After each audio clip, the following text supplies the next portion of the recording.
Good morning. Today we are correcting PO59. I can find the missing sides of similar polygons. So what we did in this objective, remember, is we took, Layla, I need you to stop with the silly smirks. Okay? This is a serious class. We're not going to be silly. What we did in this objective was we took different parts of previous objectives and put them together. We didn't learn big new stuff. We learned a method that we've already used. Okay, so we know how to find those proportions. We just learned how to set up the proportions with our similar polygons. So our method was either long A over long B equals short A over short B, or long A over short A, long B over short B. So we're going to see how we use those. So the big thing was knowing what your A and your B were. We know they are similar. Yesterday, some people are like, oh, is it similar? Is it congruent? Nope. On this objective, all the polygons will be similar. So we know they are proportionate. So to find our missing side, we just have to fill out our proportion. So we worked on that second page. Solving for the unknown side, show your work. So you had to show how you set up your proportion, what you put over what, and then remember, we multiply diagonally, divide by your leftover number. So here I did short A over long A, long A over long B. Wow, I said that completely wrong. My first one was long A over long B, and then short A over short B. So that's how I set them up. I multiplied that 39 times 5, divided by that 13.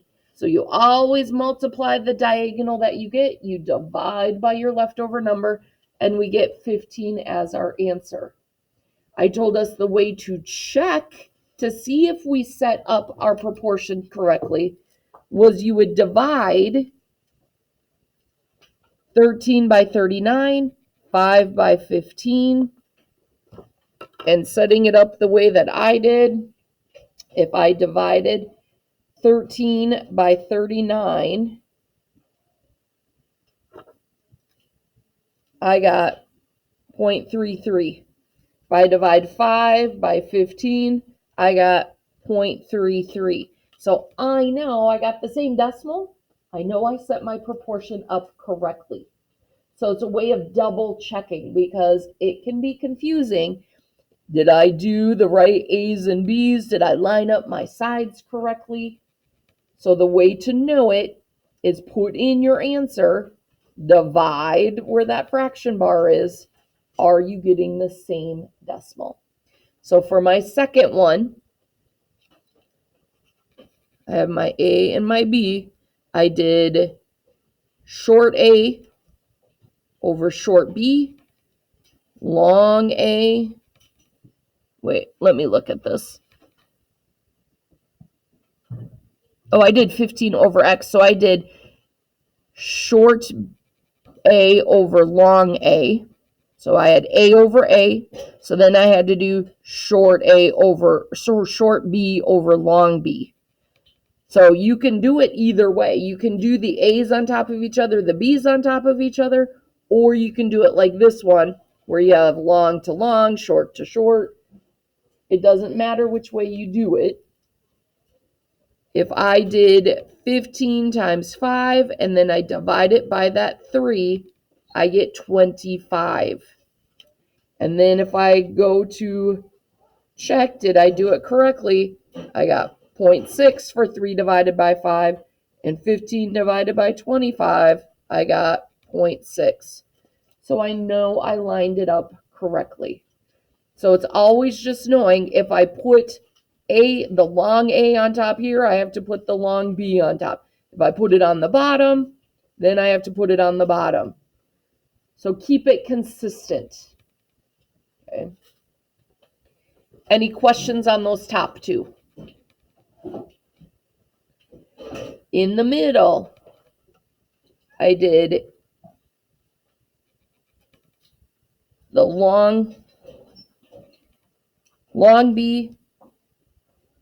Let me see. I did the short A.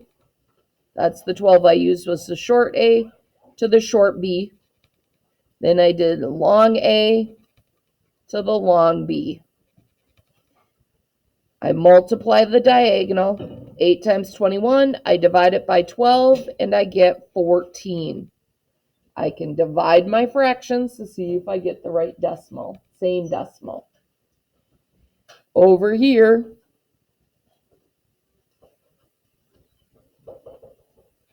I did the short A to the short A on top, short B on top, long A on bottom, long B on bottom. So I multiply the diagonal. 6 times 25. I divide it by that 10, and I get 15 for my answer. Is there anybody who is lining them up incorrectly and you're not sure where you're going wrong? Claire? Up here? So what did you put?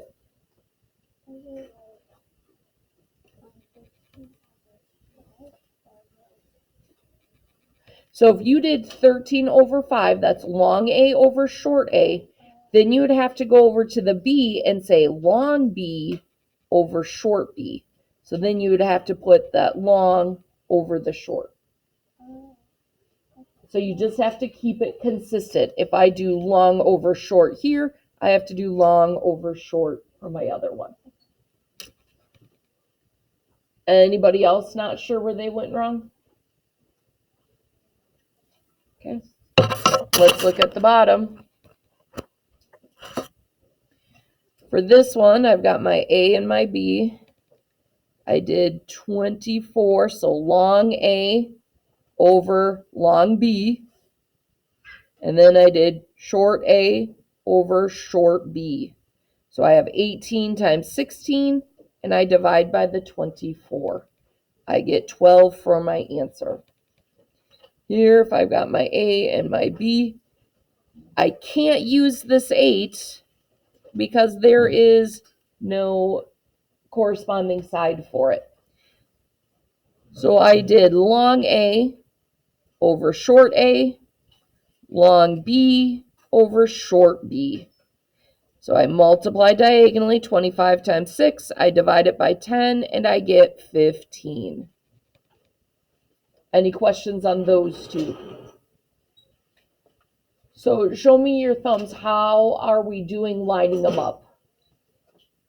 Couple of us are, I made a few mistakes. A lot of us are saying, yeah, I was doing great.